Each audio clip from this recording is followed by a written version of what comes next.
Welcome to another episode of Authentically Detroit, broadcasting live from the Lower Eastside here in the city, powered by the Eastside Community Network and sponsored by none other than the Ford Foundation.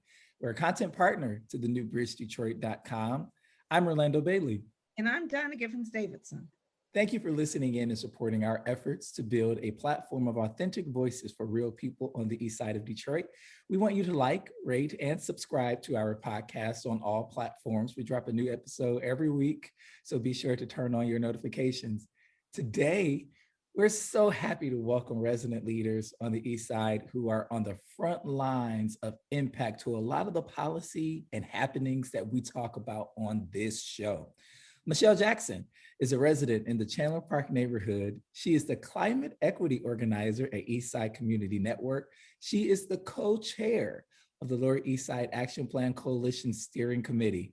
And she was a LEAP fellow and a member of the Neighborhood Advisory Council during the community benefits process for the FCA expansion. Michelle, welcome to Authentically Detroit. And then, before we go on, Michelle is also the president and CEO of Small Town Farms, I believe, and Smallville Farms. I'm sorry, I'm changing the name of your organization, Small Town Farms. And what's the other organization, Michelle? Chandler Park Neighborhood. I'm vice president of the Chandler Park Neighborhood Association, and Sustainable Community Farms is actually the 501c3 for Smallville Learning Farm. So Smallville Learning Farm is actually the farm name, and Sustainable Community Farms is the nonprofit that carries Smallville. All right, thank you. And then also a co-chair of the Green Infrastructure, one of the committees for the Green Task Force for the City of Detroit. Yes, so I actually co-chair the Organics Recycling Committee with the Green Task Force, along with Myrtle Thompson from Freedom. And so, yes, we do that with the Green Task Force, and we newly added another committee, which is deconstruction and construction. And so we are looking to make sure that we push the Detroit sustainable agenda through the work of the Green Task Force and our residents. So, Michelle, that's so interesting, especially around the deconstruction piece. I don't know if you remember, but back when that first wave of HHF money was coming to the city of Detroit back in 2013, not only was demolition a priority, but deconstruction was also a priority that the city had put on that the city said it wanted to do to salvage some of the salvageable and irreplaceable materials in some of these homes. And there was supposed to be a deconstruction hub and all of that. And all of that stuff never happened. And so that's really, Michelle's covering her face. But I think that's great that the city is talking once again about, deconstructing. So thank you. Delores Orr is also joining us. She is the treasurer and a committed resident volunteer at the East Village Association on the Lower East Side. She is also the co-chair of the LEAP Neighborhood Improvement Committee, and she has been involved with the Lower East Side Action Plan since its inception way back in 2011, 2012. Delores, welcome to Authentically Detroit. Well, thank you for having me. I'm excited to be here, and this is my first experience on a podcast, so bear with me. But I'm excited to be here. I'm also the president of Cadillac Boulevard Block Club, and I'm a member of the steering committee at Eastside Community Network. Yes. Yep. And also don't you work at a school, Delores, or have you stopped your work inside schools? No, I'm not in a school, but I volunteer at a school. Okay. So I do volunteer with the academy right there that's on Detroit Enterprise. I also do some work over at Waldorf periodically. Okay. I'm just applying at Waldorf for a position there this week, as a matter of fact. Well, we'll keep our fingers crossed. Amen. Well, thank you. So you guys are awesome powerhouses. It was so funny, Donna, when she first said she volunteered. I was gonna quick jump in and say, well, everybody, but I didn't. Exactly, and that's a beautiful thing. And that's before we get started, that's one of the things I want everybody to know about the east side of Detroit is it's not the housing, it's not the streets, the trees, it's not even Belle Isle. It is the people on the east side of Detroit who bring so much rich leadership and experience and passion for the community that cannot be duplicated. And it makes living here a beautiful thing because you're living among beautiful people.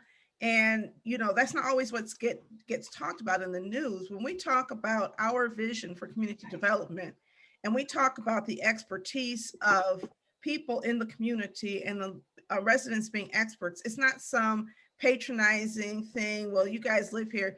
You guys bring rich employment histories, rich volunteer histories, and you studied and know things about the community that really round out any work that organizations like ours try to do. So I'm a power to the people. I'm excited to have you here. Two women who are just after Women's History Month who have been making it happen at ECN as leaders at ECN even before I got to ECN. You want to know something, Donna? The comment thread too with both of these women is they are committed to raising up the generations that follow them at Smallville Farms and with even Dolores's volunteer work at the schools. They understand that their work can only be sustainable if young people are a part of it and then brought into it. And it was so funny. I remember when Michelle Jackson got hired, I didn't even know Michelle Jackson. I was in my own little world. I didn't even know Michelle Jackson was in a running for anything. And I walked down the hallway and Michelle was walking down the hallway. And she's like, I'm your new coworker. And the funny thing about that is I grew up knowing Michelle Jackson. Michelle Jackson is part of the village of women that raised me. She's good friends with my aunt. It's the craziest thing. And so family on the east side. We are family on the east side.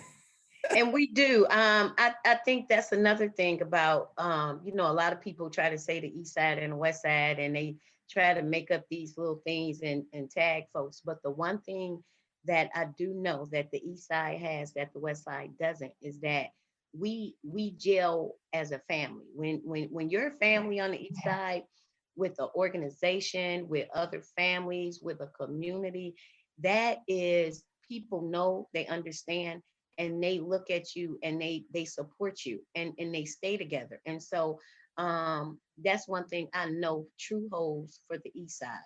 Yeah. We are like a real family over here on the east side, for real. Don't get us in trouble with the West Siders. They got family on the West Side too. Don't get us. They be listening. I'll tell you, as a native West Sider, as a native West Sider who grew up on the West Side and came east as a young adult and then came back east as a middle-aged adult, the east side feels like a small town. Much more so than the west side. Every aspect of what a small town is, people being very friendly, very welcoming, and so there is a different culture.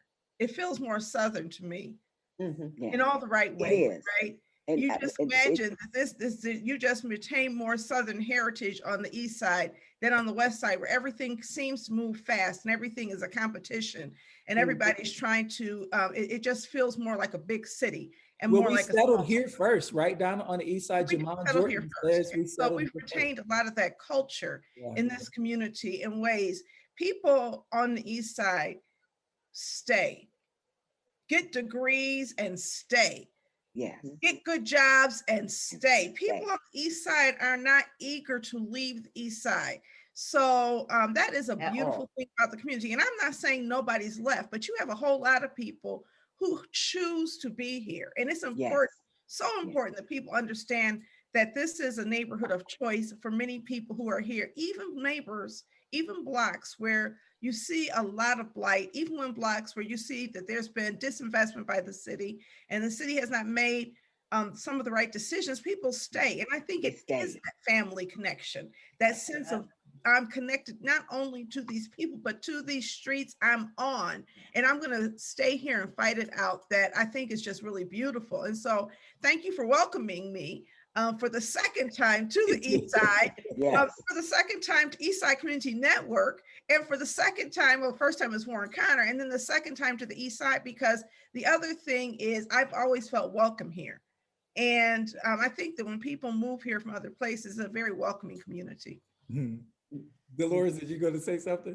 Yeah, I was gonna say, it's so like family. You can be in a different neighborhood and they say, that's Alma's daughter over there. Don't you remember them? They were living over there. Or that's Miss Price's granddaughter's son, granddaughter's mother, or whatever, because you know each other. You've been there for so long, you have longevity. And like you say, Donna, most of the people here stay here. They don't go to other parts of the city like some West Siders might come to the East Side. Listen, y'all are gonna get us all kind of emails from the West Side. Yeah, that's the way the family goes, Yeah, it is. It is, Dolores. It is. How are y'all? Are y'all feeling all right?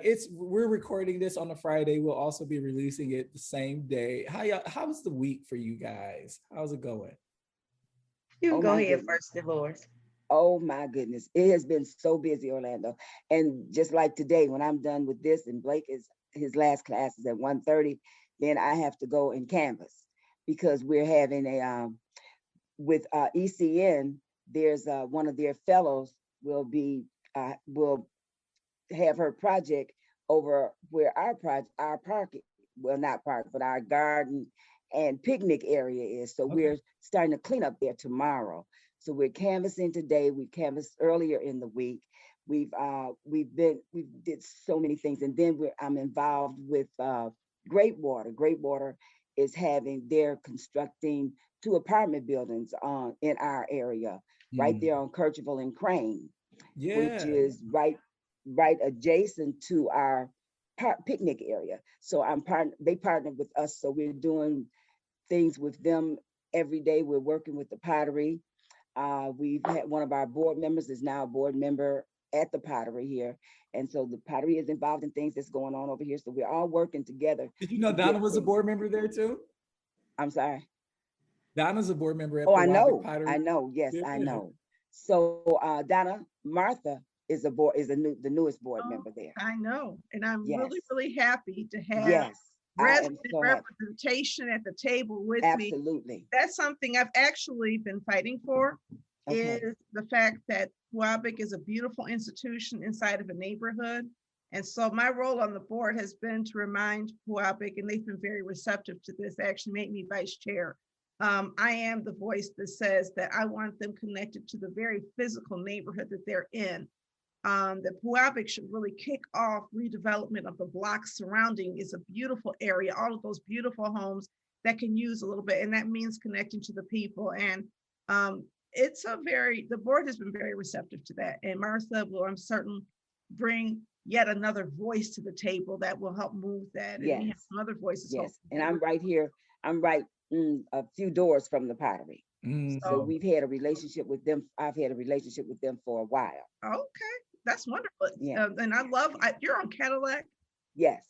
Yeah, it's a beautiful street. It's one of my favorites. I love Cadillac. Oh God, I love Cadillac too. It's like when you go down Cadillac, it's so many the architectural the homes, the way that they are. Some of those 4-family flats. Yes. And even though they look like 4-family flats, they're not. They're single homes. The majority of them are single homes. Yes.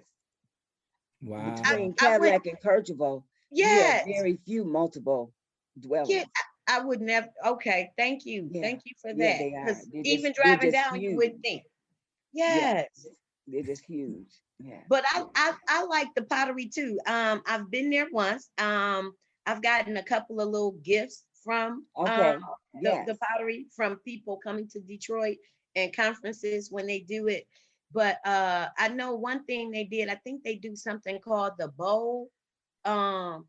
It's something with the bowl where people make bowls or some type of fundraiser with the bowl.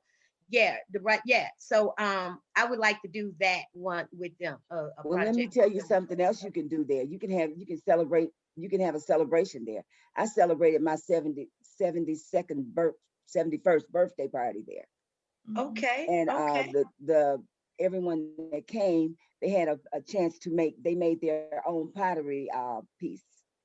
Their own Somebody tile. on our podcast telling lies, talking about she had a 71st birthday. I Somebody know, right? I was like, was that last year? Or had to be really recent. No, it was a few years ago. Oh my goodness. Oh, Oh, okay. you're almost as bad as Ron Isley getting up there talking about he said.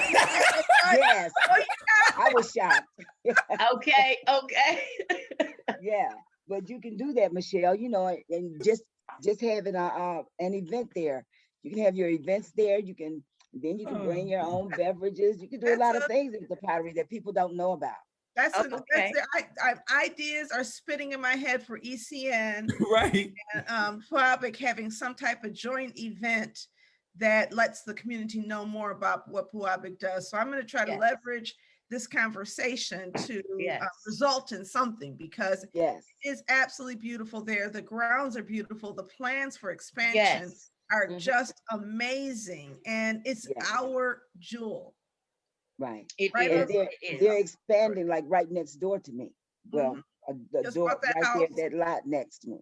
Well, the house and the pink house.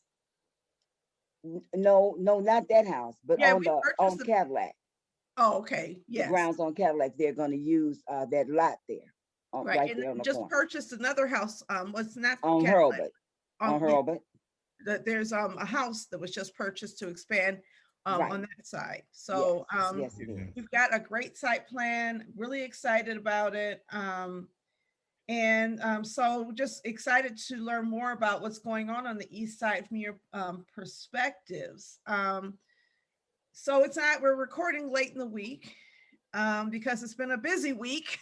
Yes, it has. If you want to know how my week has gone, I've been working, until past midnight, the past few nights, just trying to get this project taken care of.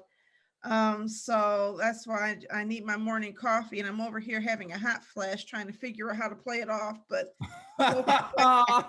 like my glasses are fogging. What's going on here? That's what I'm dealing with. Oh gosh, Michelle, how you feel?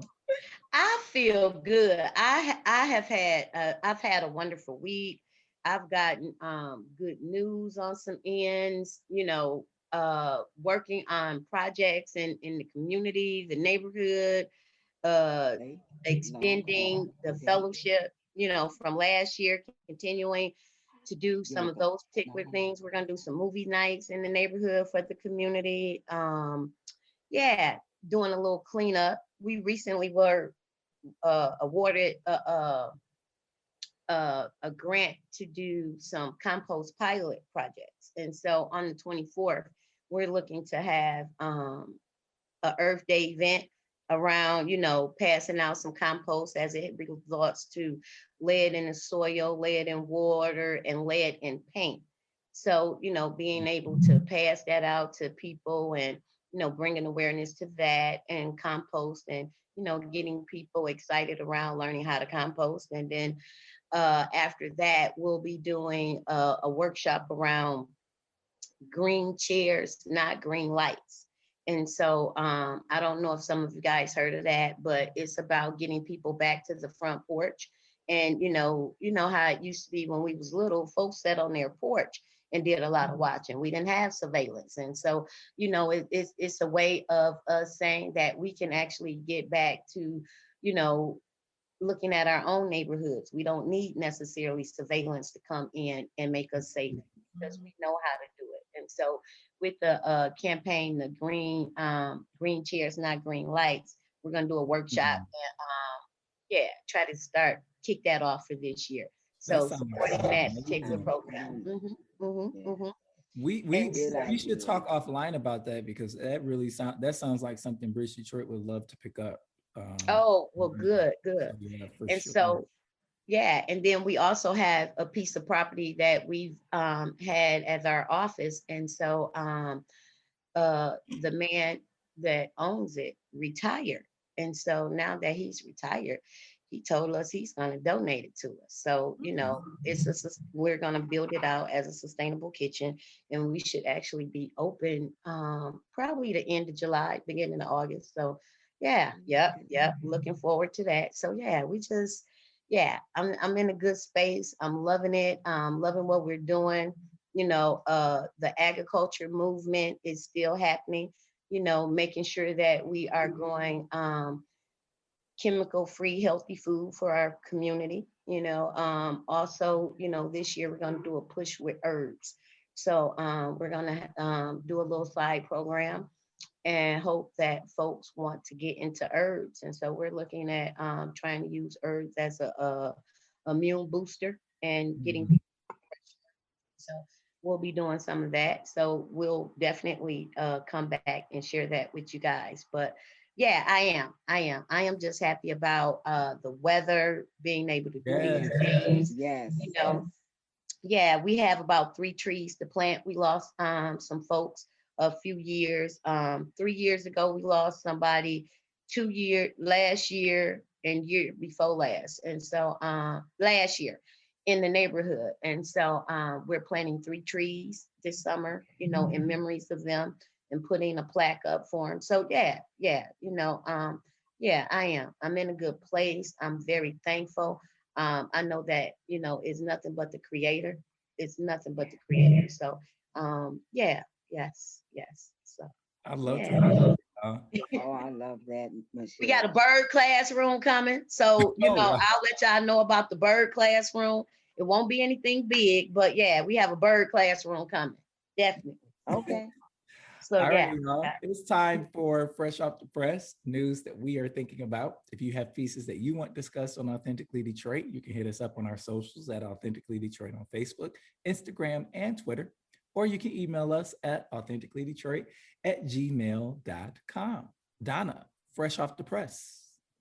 Michigan's redistricting panel to interview experts who guided the Arizona process. And so the Michigan Redistricting Commission was formed as a result of a 2018 ballot initiative, Voters Not Politicians. We actually in our stakeholder advisory group meeting on Tuesday, interviewed some of the people from that initiative who are trying to help people inside of communities develop communities of interest and redraw boundaries that are not guided by political partisanship. And it's supposed to be nonpartisan, it is nonpartisan, but we know that in Michigan, political partisanship has meant that Democrats have been underrepresented at the state house. That if you added up all of the votes of Democrats in Detroit, you would find that in Michigan, you find out the Democrats got more votes in state elections, but there were many more Republicans elected because of gerrymandering and because they were able to draw hyper-partisan district. So this article that is by, Sergio Martinez Beltran. Yes, Sergio Martinez Beltran, thank you, by Bridge Detroit in partnership with Bridge Magazine, discusses a lot of this. They're introducing Bruce Adelson of the Maryland-based Federal Compliance Consulting, LLC, to help ensure the panel adheres to voting rights laws as it draws districts for congressional and state legislative seats this year. They can err in more than one direction. There's a concern by some Republicans that he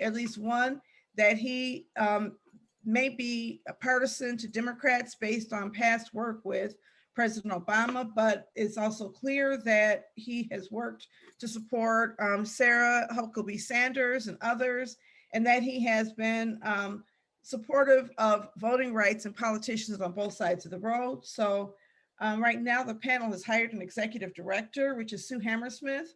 They are up against the clock in trying to redraw boundaries by a September deadline because they don't have yet the census information, which was delayed by COVID. And as a result of that, once we get the census information, everything changes. You're going to have, unfortunately, probably a much lower population in Michigan, or a significantly lower population in parts, which means that we may lose one or more seats in Congress. And also, if Detroit shows up the way some people think it might, Detroit also may lose representation. So they need to know that before they redraw the boundaries. And these boundaries have to be in place by the November 2002 election. So early in 2002, you've got to know what seats are available to run for. So it's an exciting opportunity. It's kind of frustrating that we are, at this moment in time, so late in the game.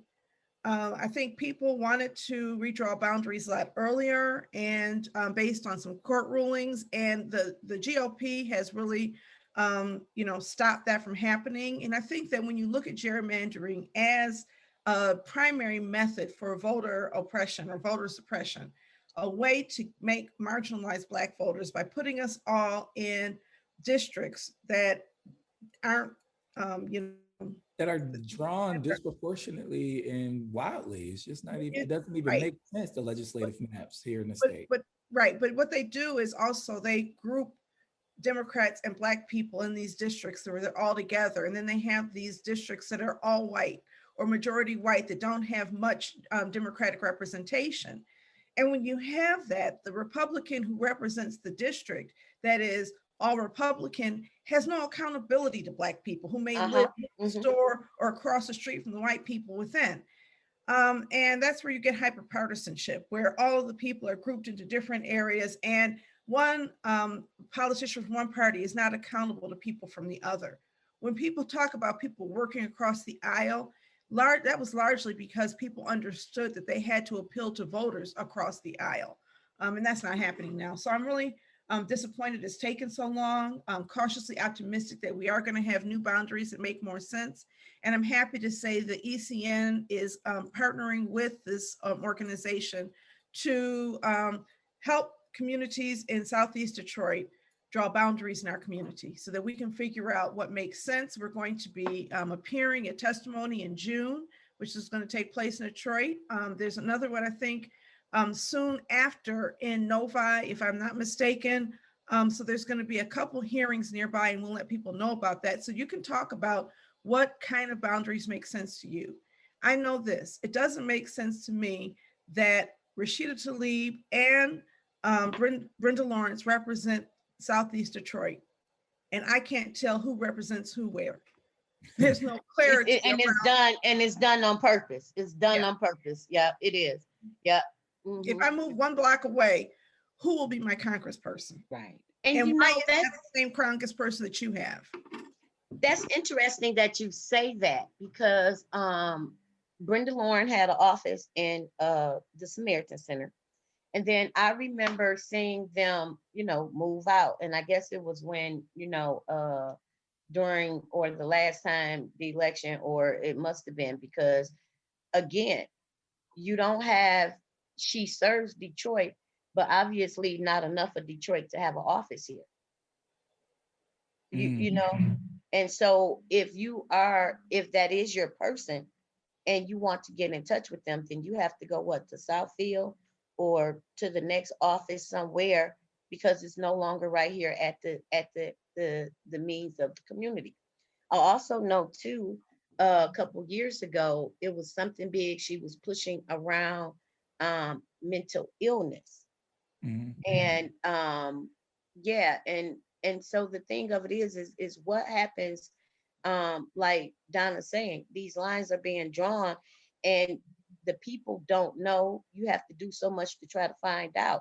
And like, what do you do? Because I know now she doesn't represent me. Rashida is my person, but I'm still concerned or interested in what she was doing with the mental illness, because we have a number of folks since COVID that are out on the streets in my community and that are having issues with mental illness. Well, there was a report that was released yesterday or the day before that National Public Radio covered around the spike in mental health disorders since COVID, mainly anxiety, depression, and other things that, you know, are worrisome to some of the folks that, you know, even we are connected to and we know and love.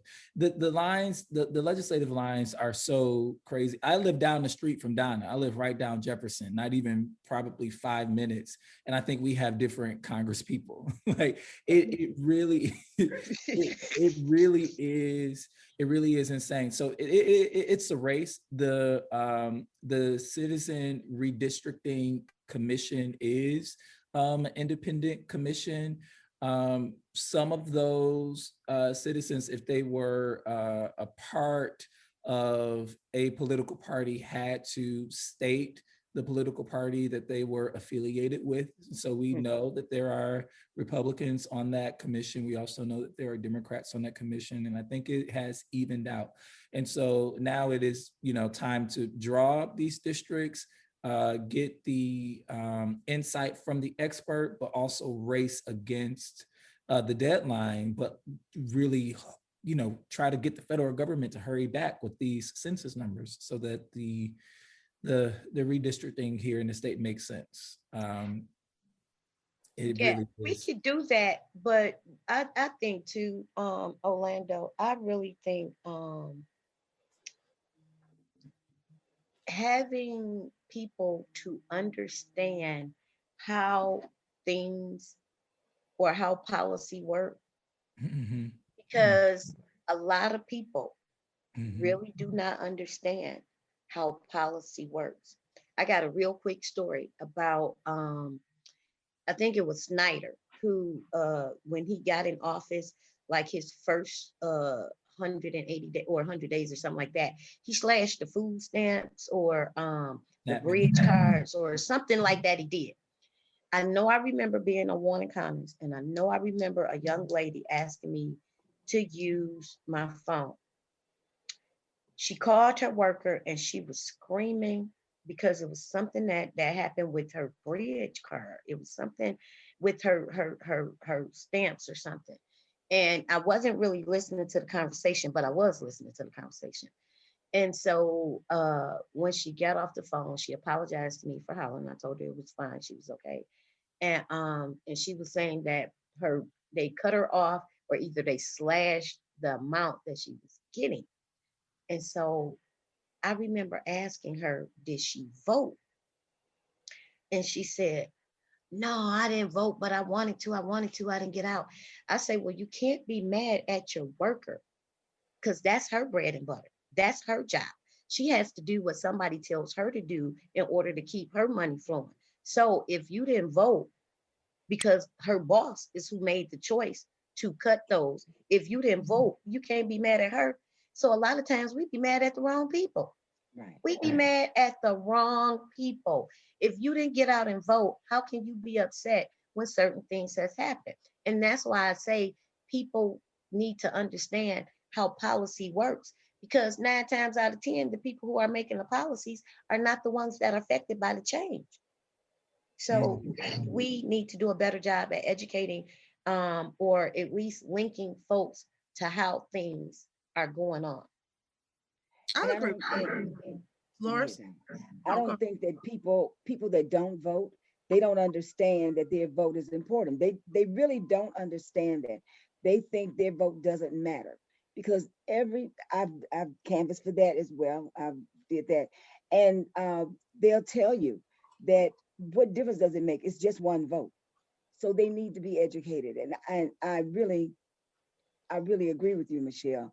They need to know how it works, how it all works. I'm sorry. Yeah. It is. And redistricting, I wanted to say something about that as well. And it's a little different, but even in my neighborhood, right here on Cadillac, the east side of Cadillac is represented by the 5th precinct. The west side of Cadillac, across the street, is represented by the 7th precinct. That doesn't make sense to me, because when I call for a car, when I call because there's a problem, they want to know, well, what precinct? What difference does that make? We're closer to 5th precinct. 7th precinct is quite a distance from us. So it just doesn't make sense to me. That is crazy, because same thing with us. like where I sit, because I sit between the golf course and the freeway area. So I'm represented by the 5th. But if it's something going on Hopper, that's the 9th, which is so crazy because that's what, 50 steps, maybe 25 or something like that. Yeah. So, you know, and the thing of it is that, so now what we have to do as a community is that we have to make sure that we are, that we know who the neighborhood police are, so that when we have problems, depending on where those problems or issues are, that we have to call the right ones. Now, that's not fair to us, but that's the only thing that we've been able to come up with because of what they're doing, which is so crazy. So we need to know who's who. So we have to invite both to the meetings. Yes. I agree. Can you hear me? Yeah, we can hear you. Go ahead, Donna. Okay. I think that we put a lot of demands on voters to understand the relevance of the message and understand the relevance of voting, but we don't put as much on politicians who get in office, don't represent local communities, sell us out, run on campaigns that have nothing to do with the lived experiences of the people inside our communities. If you are running for the middle class and you're helping the middle class needs this, the middle class needs that, and you are not a person who considers yourself a member of the middle class, then are you motivated to vote? Or are you required to understand that your primary needs are not as important as these other needs? Because nobody runs on issues that are really relevant to people in our community, and they don't, because we don't make them, right? Yeah, and so I feel as though those of us who have the knowledge and the power need to put more pressure on people. When people know what's relevant, they show up and show out. And the example I will give is when Barack Obama was running for president. Young people all over the nation believed this is going to make a difference. You had voting lines around the block with young people standing up there looking like they just came out of bed, people dressed up, people all in between. I had one woman call me, and I was working at the Brightmoor Community Center in 2012, the second time that he ran. And this woman called me. She was 70 years old. She had never in her life voted, and she wanted to know if she was registered to vote and how to register. So we were a voting precinct. That's the reason people used to come there, voting, that it was a voting place. But we got all these calls. And I think I say that to say, run on something, run for something, talk to people, listen to people. And I guarantee you, if people hear your message, listen to your message, and they believe you are sincere, some people are not going to need to be convinced by any of us to show up, because they see themselves connected to those issues. Yes, we need voter education. Yes, we need to do a better job helping people understand the importance of it all. But some people feel as though Black voices and Black votes have been used to prop up Democratic candidates who are not accountable to their communities. And yes, do they do a better job, the Republicans? Yeah, okay, so we're not trying to cut off your welfare benefits. We're not trying to do anything to increase them either. And have they increased in recent years at all? Can you even get on? I mean, I think that the data is, the last data I saw was that in 1994, about 88% of people who qualified for cash benefits for welfare, who were poor enough to qualify for cash benefits, received them, about 88%. And in 2016, it had dropped to about 13%. And it did this on our watch.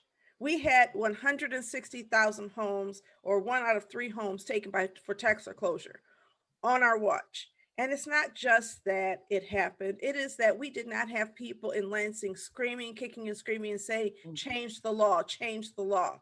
We've had water shutoffs, and we have not had a Detroit delegation stand strong and make demands and say, you know what, Mayor, whoever you are, if you don't change this, then we're not going to support legislation that you care about. And that's how politics works, right?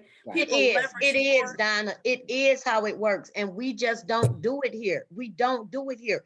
We don't hold the folks accountable. When we tell, I mean, I'm not, and I'm not trying to throw shade. We're supposed to have 20-minute neighborhoods. I haven't gotten my 20-minute neighborhoods, and we going on the third one. We going on the third run now. So yeah. So yeah, I mean, you know, yeah, huh? Go on. I'm sorry.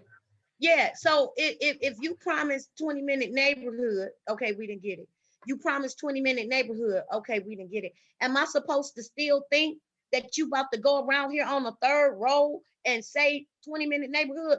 No, when I ain't got my 20-minute neighborhood. No, you didn't ran out of time. And we are not angry enough, because I'm gonna tell you, when they do stuff other places and folks angry, look at in New York, they didn't want Amazon in New York. Did they get Amazon in New York? Did they get it? No. You know, one of the things that I learned, though, to just interject really quickly, is that how do we outsize this level of, number one, engagement and passion and education to reach the broader community? This is a conversation that Donna and I had, because within our little circle of folks that we talk to on a regular basis, people get this. People get the nuances of all of this. One of the things that, you know, that became apparent to us is like, everybody isn't thinking the way that we're thinking. When the proposal N passed, we were like, in the margin by which it passed, it was a huge wake-up call for us to be a bit more, not a bit, a whole lot more intentional with outsizing the education that we have, the level of engagement that we have, to get people thinking, to get their minds running, and to get people actively engaged. I want to give a quick shout out to Detroit Action and Brandon Snyder and a lot of the other election organizing nonprofits that do this kind of work and education year round. And there's been some progress, and there's been some movement on the needle. But I think all of us who are in this space and who have these conversations regularly, we got to figure out how to outsize it. Did we vote for that? Did we really vote for that? Yes. And you know why? Because people are misinformed. People don't understand why things are. Those of us who work in this and toil in this and look at policy every day understand what's happening, right? But if people are not working inside of neighborhoods every day, are not in touch with people in political office, and aren't following policies, what they see is, well, you know, whatever explanation is given, why your neighborhoods, what are there was just an article I just posted on Facebook a couple of days ago where at the State of the City, the mayor said that there were going to be 240,000 more jobs as a result of, he made some type of jobs promise as a result of this GM cars, these electric cars being sold. Yes, he did. And you remember it, right? And yeah. GM said, I don't know where he came up with those numbers. Where did they get those numbers? And John Roach came back and said, well, those are his aspirational numbers, his aspirations for GM. This was him saying something and really overstating the role of this GM whole town plan and what's happening there, to try to say, look what we did, we turned this thing around. And it's not true. Maybe Trump. Not sure where that number came from, said GM spokesman Dan Flores in an email to the Detroit Free Press. We never confirmed an annual number. Production will ultimately be determined by customer demand. The 250,000 number is a long-term aspirational goal the mayor came up with. It did not come from anyone at GM, but it is the mayor's hope for the long term, said the mayor's spokesman, John Roach, in the email. Right. And so Baby Trump. Well, I'm not calling names. I ain't calling Trump. I'm not going to call names. Okay, I apologize. Let's focus on this. You're right. We're not. I'm focusing on the behavior of politicians to say one thing and to put these inaccurate statements out in a way that influences political thinking and knowledge among people. You watch the State of the City addresses, and you should not have to fact check your own mayor and say, is this true? But we do. We have to have a fact check. And why do people do that? They do that because it helps them retain their political power. When we have honest conversations about what's happening in the city, how people are doing, then people who are voting can make better decisions. But keep in mind, 20% perhaps of voting eligible people in the city show up at the polls. Flip that. 80% of the people who are eligible to vote in Detroit don't vote. So if we're surprised that certain things pass, remember that we have small numbers. Maybe in a good year, 40% of registered voters, which is different than eligible voters, show up to vote, maybe in a presidential year. But that's not reflecting all of the eligible voters. We have an issue here. And a lot of the people who are eligible voters are people who are senior citizens in living in care communities where they are not necessarily as connected to the issues. Young people are really vastly underrepresented at the polls. And a lot of times young people have the biggest concerns. So if you want change, young people, you need to understand that, politics starts at home. And we need to do a better job. And the hometown, whoever is mayor, I don't care who you are as mayor. If you are a mayor and you think you can get away with not telling the truth or painting stories or enacting policy that does not benefit the majority of Detroiters, you very well may, especially because your campaigns are being financed by people who don't live in this city and don't have residents' best interests at heart. A lot of times your politics are being impacted by credit rating agencies, because if you want to sell bonds, you have to have a good credit rating. And so how does your city's credit rating line up in order for you to sell these bonds that you want to sell for the $250 million in the proposal in bonds? You have to have certain kinds of policies in place. And we don't understand that. So can I ask a question? And you guys might not know. This is what I would like to know, because I don't know a whole lot about the bonds. So if we have this big old bond and something happens where it doesn't be paid back, is this a way that we could be set back up again for bankruptcy?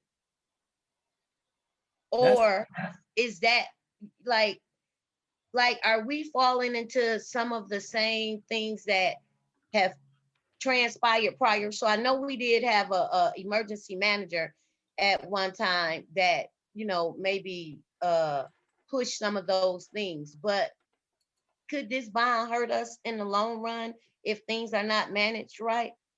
I would defer to a finance expert, but what I will say is that what happened in Detroit in the 2000s was risky credit swaps. It was predatory borrowing on behalf of the city that was pushed by Wall Street and pushed by other people.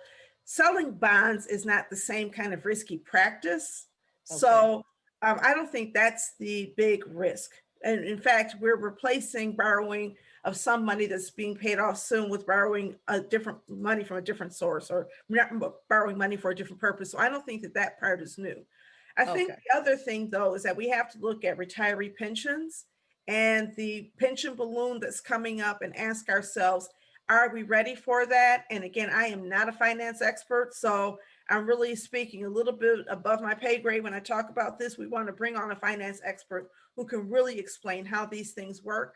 But my understanding is not that this is necessarily going to bankrupt us. I will say this: if you borrow money to do something, you're not going to be able to borrow money to do something else. We chose to borrow money with the primary goal of tearing down houses. We didn't choose to borrow money. We could have borrowed money to build recreation centers. We could have borrowed money to do other types of things. And a lot of times the city will say, well, you can't do this for this reason. But the city decided that this is the public purpose they wanted to pursue, and that's tearing down houses. And I want to say bond rating agencies like that.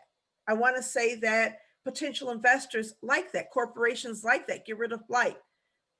Certainly, if you are in the business of contractors, big contractors like the fact that you are creating jobs and creating revenue for them. What we didn't do is survey people in the neighborhood, survey people in the city and say, what is the highest and best use of $250 million? It's very possible they would have come back and said demolition. And then cool, you're acting on the people's will. but we didn't ever try to figure that out. And I believe that when I talk to people in neighborhoods, when you talk to people in neighborhoods, when Orlando's talked to people in neighborhoods, I've heard different priorities than demolition. Right. Always. So, every time. Look, we got to move on, y'all. Look, fresh off the press, Detroit police green light plan to stop illegal drag racing. One of the things, listen, the summer is coming, the sun is out, the Chargers and the Challengers and the Mustangs are coming out too.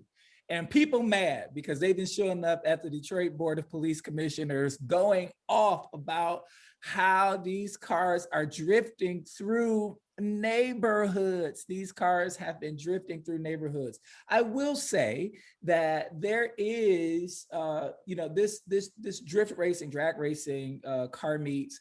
It is a part of the fabric that makes Detroit, Detroit. We are the motor city. It is a part of the culture that makes up the city of Detroit. So one of the things that they are trying to do that James Craig wants to, Police Chief James Craig wants to figure out how to do is how to section off certain areas in the city and put regulations in place whereby residents in the city can do this kind of car meet drag racing safely and not through neighborhoods.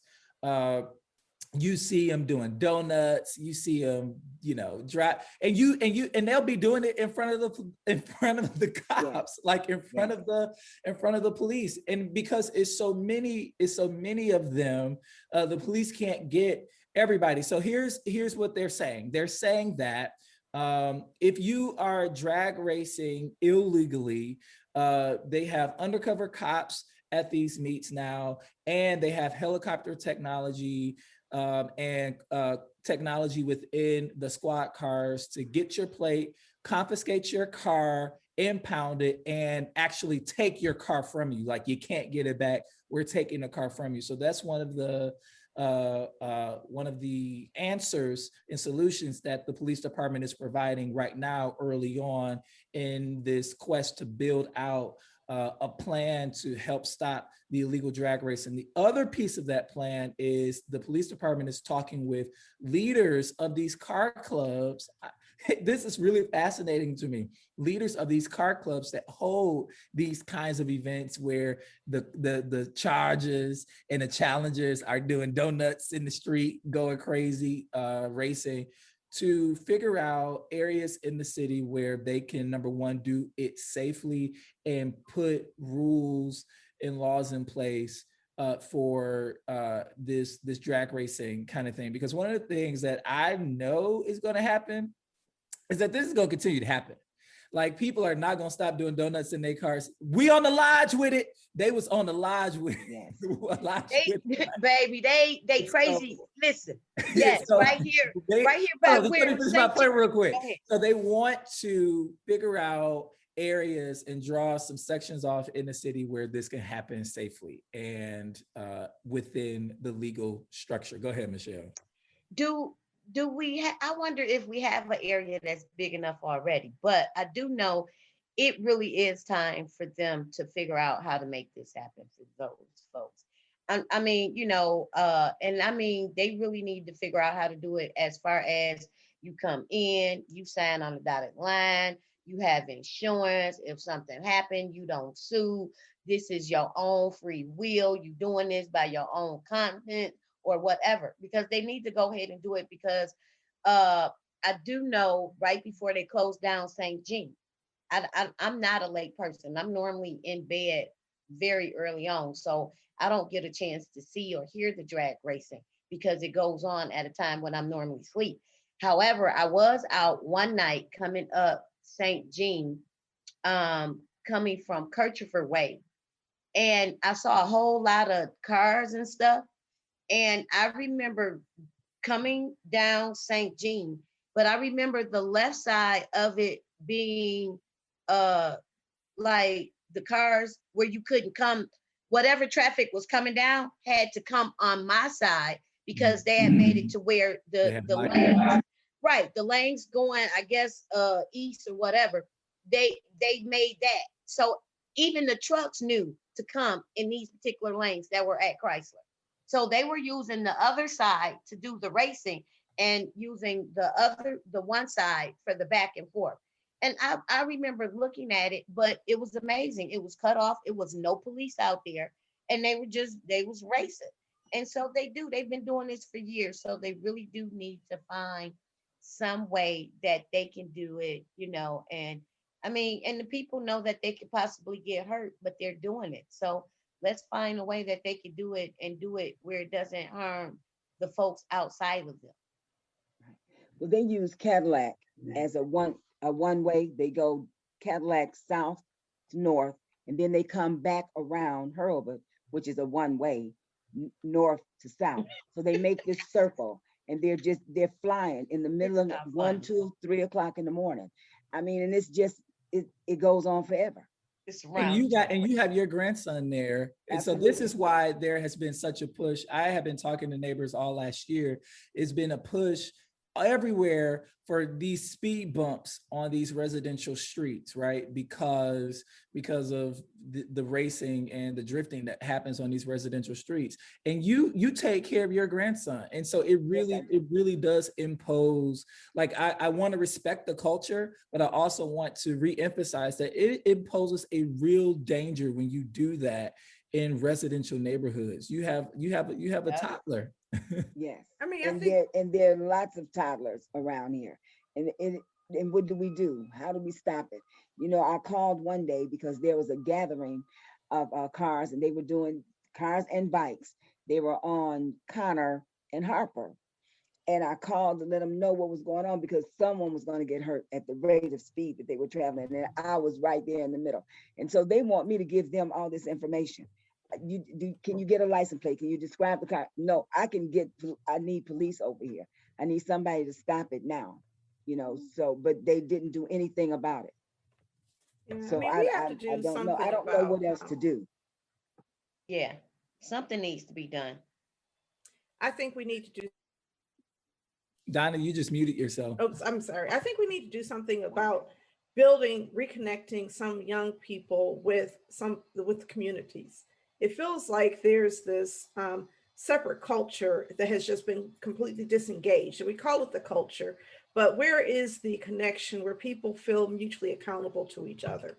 And I'm not going to put it all off on young people, but I think policing is the end stage of something. What about self-policing? What about spending some time listening and trying to really work with people to create some type of social change, which is in need in so many areas. I think we have a lot of angry young people, a lot of hurt young people, a lot of untreated trauma. And the way it shows up is in doing things that place people at risk. Sometimes that's just ignorance, but I think we call some broken behavior culture because we don't have another word for it.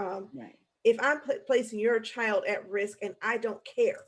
Now, it's one thing if I don't know, but if I know and I don't care, that's not culture. That's something else. And we need to figure out what that something else is inside of our community. And I think, you have a whole generation of people who don't feel cared for, don't feel cared about, feel as though, we've had to basically manage things on our own. And they don't necessarily listen to elders. They don't necessarily respect elders. And Donna, I don't know. I'll push back on that just a little bit, because this is something that has been passed on for, like, this was happening when I was a little kid behind the airport. Your generation and the generation after, like, folks have been doing this for a long time. And I don't know if that's passed down trauma or passed down culture, but it is something to be said about this community, because and what they do and where they do it. I think because there may be some, and I don't know what it is, some kind of value in it, that the police department is even willing to work with the leaders of some of these clubs to say, hey, we know this is what you love to do. Let's figure out how you can do it and do it safely. Right? Yeah, because I know they can probably get some what they call them first responders on site. You probably have some first responders that wouldn't mind, being in places to help out. You probably have some, everything that you need. What they do, the Grand Prix or something, not we not the Grand Prix, but I mean, come on now. They do it for Belle Isle. They scare our animals, because a lot goes on when the Grand Prix comes. All that noise and everything. But guess what? They do it because what? It's money. And so it's they see a benefit in it. So let's see a benefit in Maybe our that would young be part of the men. plan.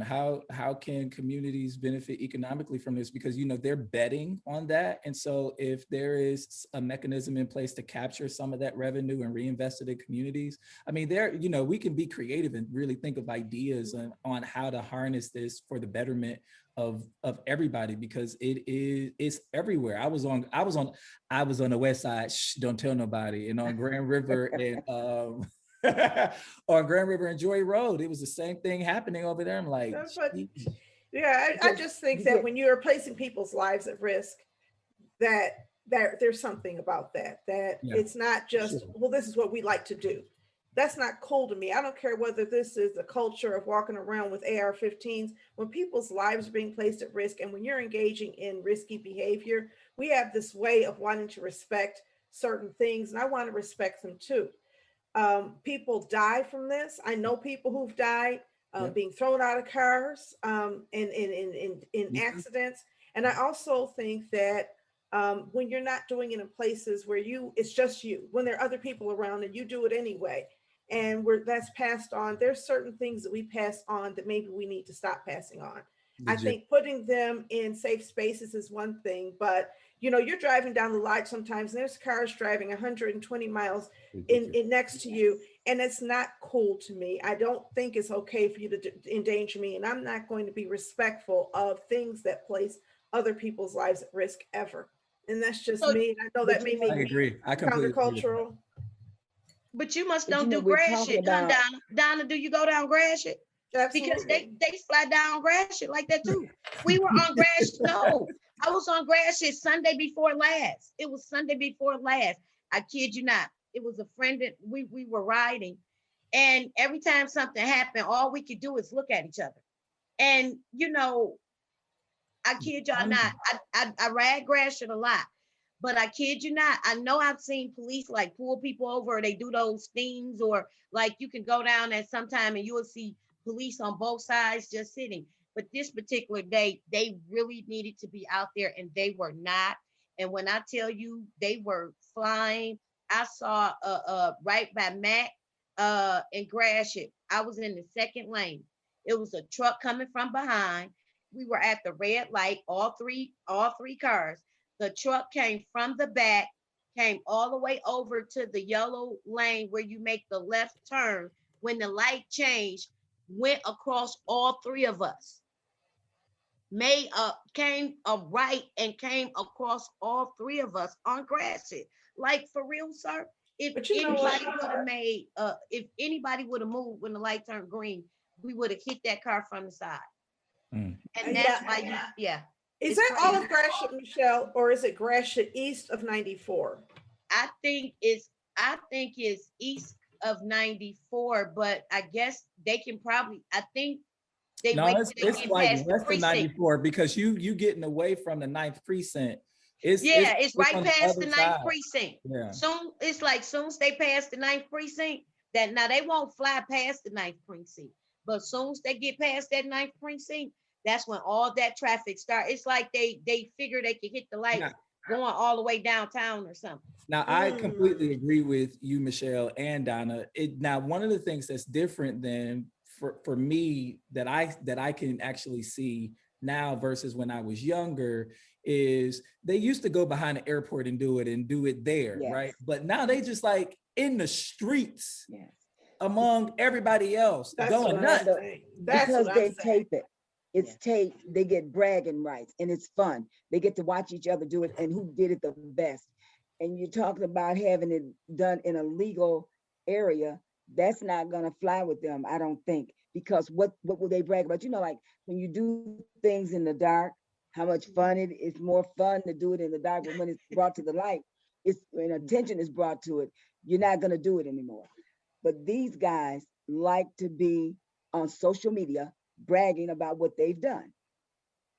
So I don't see, and making money from it. How many of them would pay to do that or just go out and do it freely like they do? Because there are no police out there. That's the thing, people. We don't have policing like we should. We need more officers in the street. So that's interesting. That's an interesting conversation. And I want, because we talk a lot about policing in this city. And my issue with policing, with the neighborhood policing, I have been trying, I'm going to say almost a year, just to get them in my district to come to a meeting, just to talk.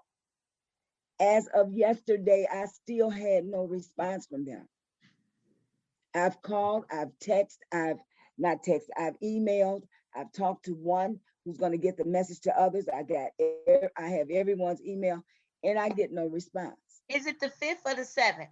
It's the 5th. So I do know Jay Henderson, who's the president. And so, maybe you reach out to Jay. I'm not saying that might make a change, or, like you can get shot to the front of the line or anything like that. But because we haven't been having our community meetings. So, some things sometimes do get maybe lost in the shuffle. And so maybe you can reach out to him, and maybe, and maybe ECN, I don't want to say, we can, but maybe we can kind of put some ask about them, doing our 5th precinct meeting, because we haven't had one since last year with the COVID. Yeah, with the community. The community. Yeah. And I don't know if it's the fact, because I do know, sometimes people are not, they might be computer challenged or something like that. So they might need some assistance, or we might need assistance with, getting some of the people, on a Zoom call. But we definitely need to have one, because we haven't had one since last year. Well, I'm sending a reminder today, and hopefully they'll respond before Tuesday. Absolutely. Listen, y'all, this wraps up our Fresh Off the Press segment. The streets be talking, don't it? If you have pieces that you want discussed on Authentically Detroit, you can hit us up on our socials at Authentically Detroit on Facebook, Instagram, and Twitter, or you can email us at authenticallydetroit@gmail.com. We're already running long, but we have to allow Michelle and Delores time to talk about what's happening on the pavements of your neighborhoods, and talk about, we really want to hear your perspective on how things are going within the LEAP Coalition structure. And you both have been there since the beginning. How have things evolved and changed over time? And how is the work? You both are chairing committees, so that means you are leading this work. How's it going? Well, I'll start. Things have changed a lot. We don't have the, I won't say representation, but we don't have the participation from our community that we used to have. And now I'll just say, due to COVID, it's almost impossible to reach them, other than going door to door, hanging things on their doors and hoping for a response.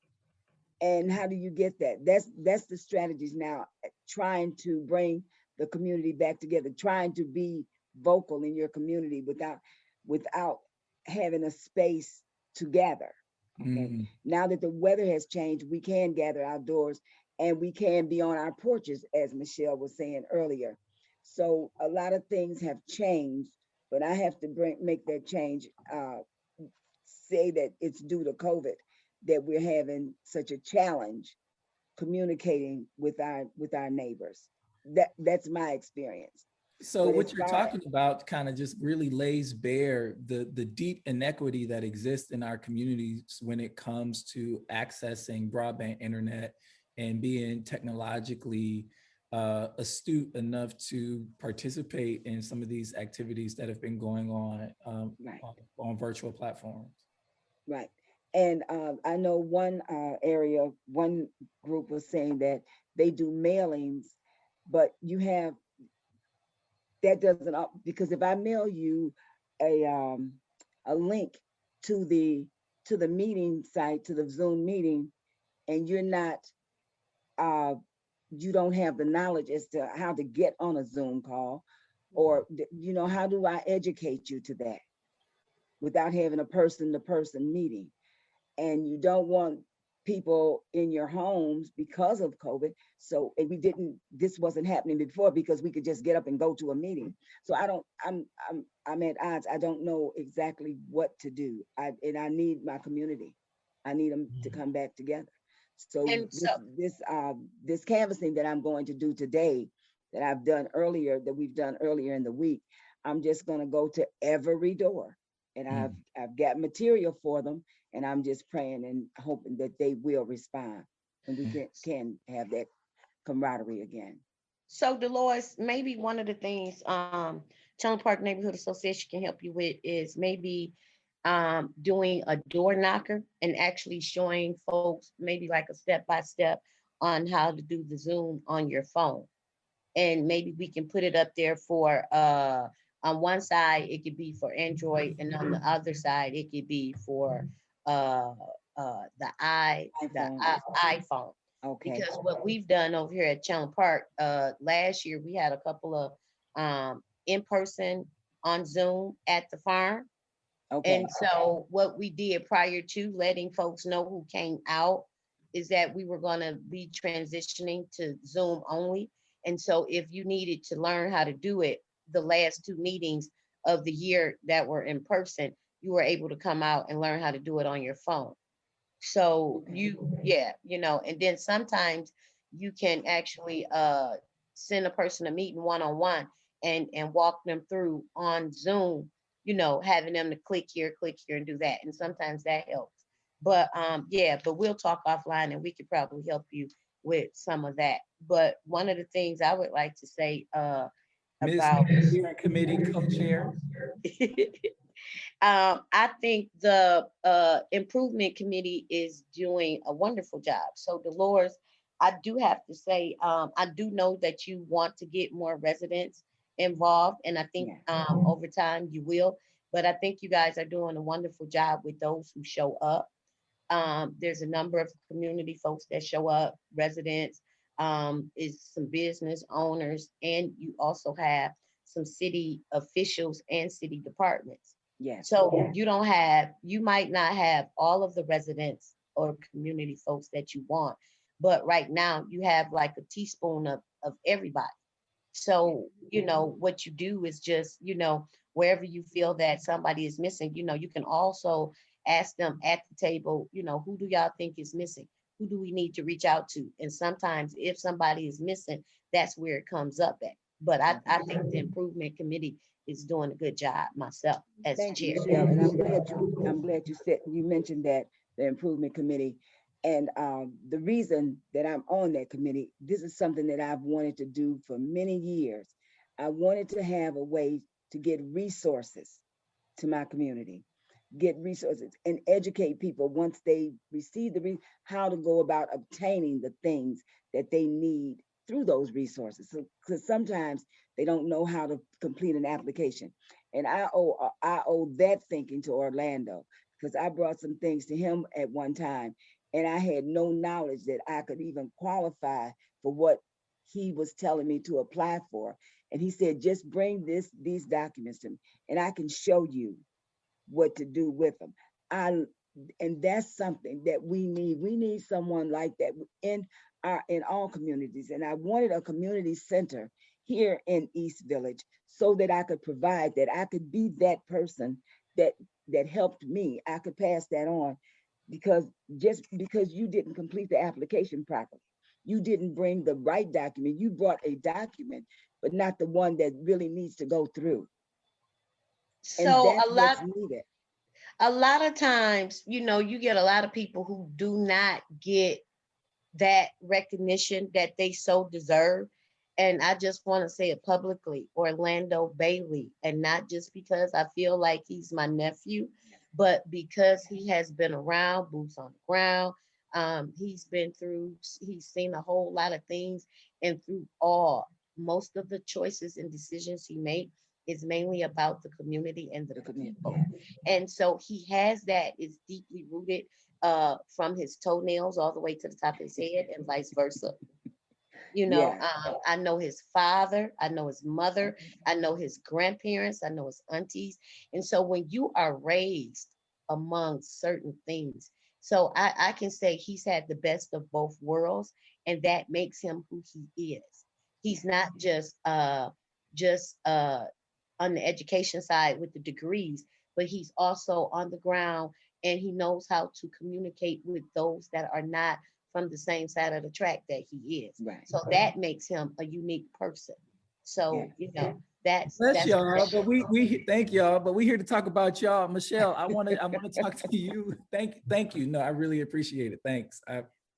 But there's so many people who feel that way and they don't come out and say it to you. Right. So I just wanted to throw that out there, because a lot of times people, the ones who really do the work, do not get the recognition. And so, I'm just saying that because for me too, I have a lot of people that do things for me. Well, people look at Michelle, or they look at sustainable, and really I could not do it without those that are in back of me to hold me up. So yeah. And you asked about LEAP. And so yes. I just think LEAP on the east side of Detroit has been a plan that's been around. And so it's a little bit in it for everybody. It's a little bit in the plan for everybody. If you're a resident, if you're a business owner, if you are a teen, if you're a family member, it speaks to improving the quality of life. DFC did that strategic plan for 50 years, but LEAP was already, and I'm not trying to make a comparison, but LEAP was already forming and doing some things. And then when you look at the DFC, they kind of outline, some quality of life elements, and that's already in LEAP. And so, when you look at particular plans, a lot of times people are doing the work, they just don't know how to connect it to the plan that's there. Right. So, yeah, that's what I wanted to say about that. And partnering with the Neighborhood Advisory Council, the LEAP Coalition, partnering with that's only going to make our East Side stronger. That's only going to. Can you talk about what that partnership is for people who don't know?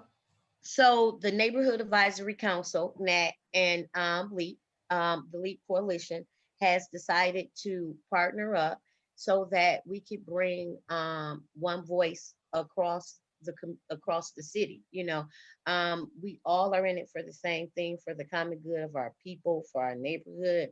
And it just speaks to validity when you have, I'll say, brains, because that's really what it is. Our brains need to come together and strategically plan. So, we do know that what we have is not A1, but however, what we can do is work with those individuals that hold it, to hold them accountable to what it is in it, and to make it as beneficial for our community as we can, given what we have. So, a lot of times, it's just, I look at it in the fact that we were rushed to do it. And then now that they've merged with this new company, and so much of land swap has taken place, we just need to figure out how we see ourselves over here on the east side in this area around Fiat and the new plant, and what we could do together to make sure that we're breathing, because we need to breathe.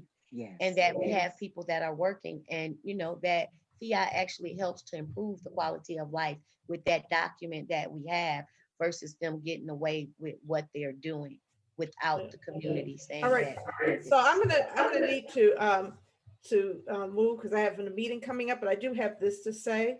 I want to thank you, Michelle, for your leadership for the Neighborhood Advisory Council, and always being a person during the Fiat Chrysler community benefits negotiations who stood on the side of the community, who stood up for environmental health. And it is very difficult to be the one who takes a stand, and yet you were the one. I'm so proud to have you as a member of the ECN team, bringing that level of integrity to your role in helping with the community.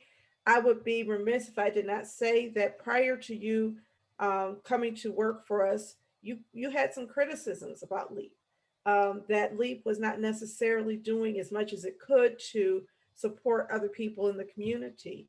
And I want to tell you that your critique impacted me in a good way. And, I think that's how it's supposed to work as leaders, is you hear from people and you say, wait a minute, let's take a step back. We've got these good plans, but are we doing enough to support and equip all of the leaders in the community doing their job? And you may help make me into a better leader. Thank you for that. And I think it's because you bring truth and integrity to Yes, you do. what you do, and just a heart for the people that you serve. Service is why you work 24 hours a day taking care of things. And so thank you for that. And I think that over the past couple of years, I do have to say, I think LEAP has improved. I think the fellowship has helped us push more leadership into the Yes. community. I'm so excited that LEAP is now a coalition, and that we are calling ourselves the LEAP Coalition, because it was always kind of vague when I got there. Is LEAP a plan? Is it a group? I don't know what it is. It's a club. But now that we know that we're a coalition, it allows us to act with more intentionality around sharing voice, sharing power, sharing strength. Delores, it's great to have you at the table. Oh, well, thank you. And you've always brought truth, from people don't know. I knew Delores before I got to ECN. Yes, yes. So Delores has always been a person who brings truth to power, who speaks her mind and serves. And so I appreciate your leadership, your steadfast leadership. And I think that it's people like you, but not just you. You got selected for these leadership roles because you are leaders, and we need more of it. And Delores, we're going to turn that corner. I'm telling you, I believe that once people start getting their vaccines, and people stop being afraid of going outside, and people stop being afraid of people, there is momentum there. And it is my hope that the momentum that we have built during a pandemic, where we've actually seen our participation from some people increase. I've met people I didn't know since we've been on Zoom, right? It's like, who are you? Yes, yeah, yes. So it has created opportunity for us to make more connections. Last year, we were planning on going door to door as a coalition, as a group, just to go door to door throughout LEAP. Remember that? Yes. And it got sideswiped by Corona came in and says, sit yourselves down, okay? And we did.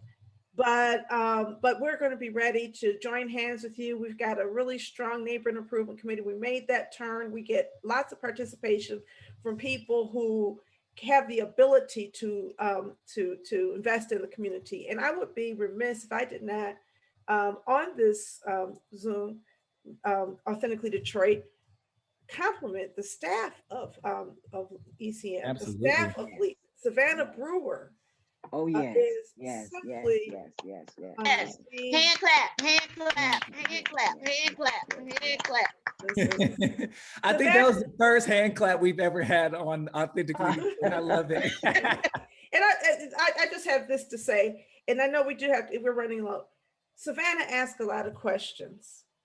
She's got so many questions. It's like, girl, not another question. Because she's putting her plan together. She's like an architect, and she wants to know every angle and everything. And when she gets done asking the questions, what she develops is a masterpiece. Yeah. So Savannah is outstanding. Jillian is an outstanding person coming to our team, who works hard and really just tries to make it work. Matthew J. Green, we're so happy that Sherry Meadows has joined our team. Jesse Blount, and then also, of course, led by the fabulous Angela Brown Wilson, who is our deputy director for programs. We have love at ECN for the community, and I think that we are now at a place where we're working really hard to share power and help. Hats off to our climate equity team, which is growing. And by the way, we have a couple positions open. We're going to need somebody to apply. So if anybody's looking for employment, call us, hit us up, because we've got some open positions. Hint, hint. How to reach us, info@ecn-detroit.org. Send your resume in, because we're looking for leaders. And the leaders, what we're looking for is people who understand the community. We can train you on some of the rest. We went through this management thing, and we said, okay, what is it that you have to find when you're looking for somebody? And the first thing is somebody who has heart and love for what they do, passion. Those aren't things you can teach in the classroom. So if you see yourself listening to this, you see yourself as one of those people, we've got a few positions open right now. And we'll be sending out more details in our email distribution. If you have topics that you want discussed on Authentically Detroit, you can hit us up on our Facebook, Twitter, and Instagram at Authentically Detroit, or email us at authenticallydetroit@gmail.com. We want to thank Delores Michelle for joining us on this show. What an amazing and fascinating ride with the conversations and everything that was tackled today. We'll see you again next week. Thanks again so much for listening. We want you to catch the wave.